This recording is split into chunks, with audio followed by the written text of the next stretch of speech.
Today we are diving into one of the most transformative and, frankly, one of the most violent periods in all of human history. This is the story of the moment the Eastern and Western hemispheres, after thousands of years of complete separation, finally and catastrophically collided.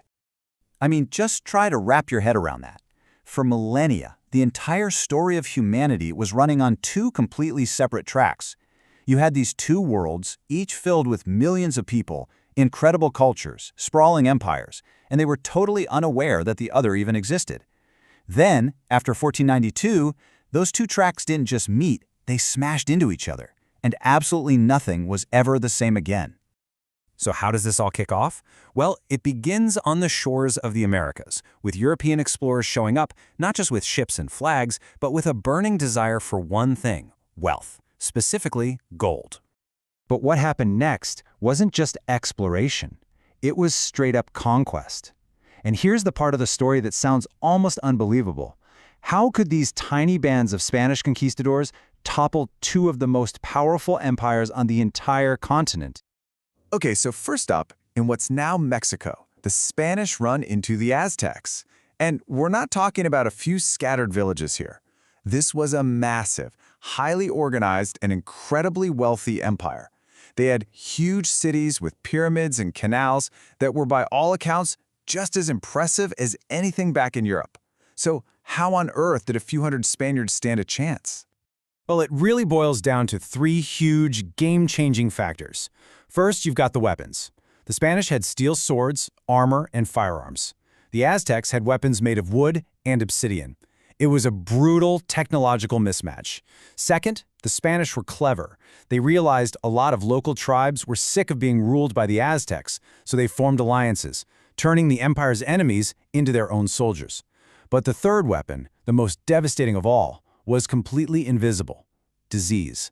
Smallpox, measles, these were illnesses the native populations had zero immunity to, and they spread like wildfire, killing millions before the Spanish even arrived in their cities.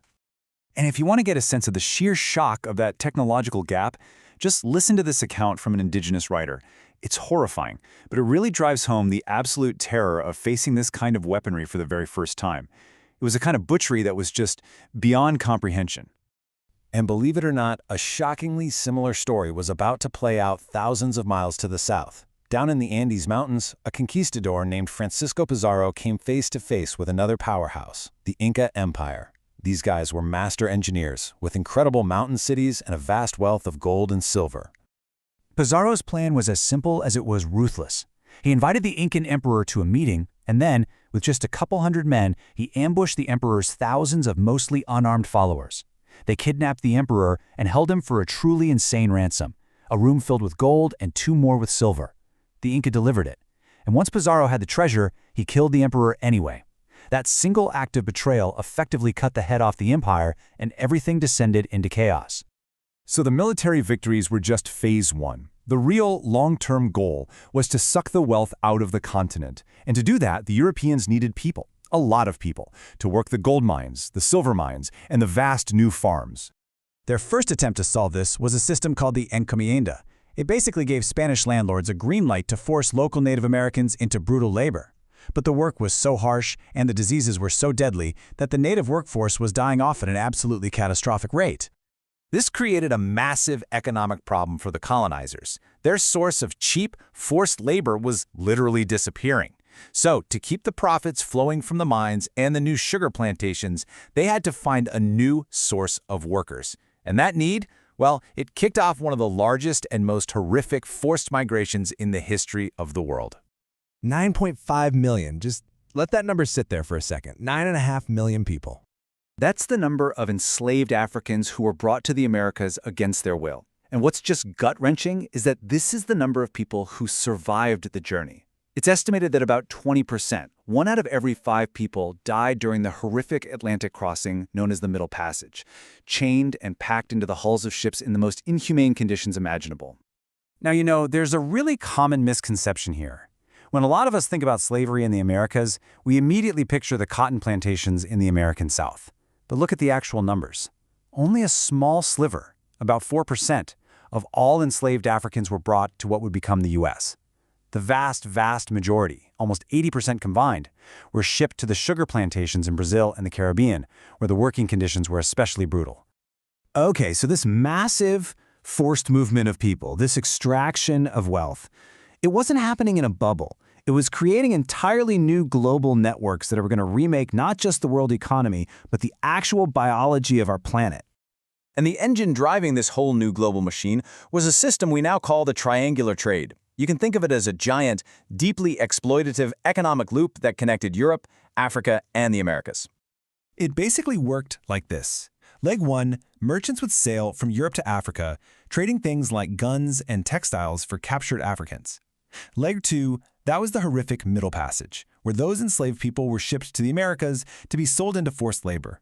And leg 3, the raw materials they produced, sugar, coffee, tobacco, cotton, were shipped back to Europe to be sold for a massive profit. And then the cycle would start all over again.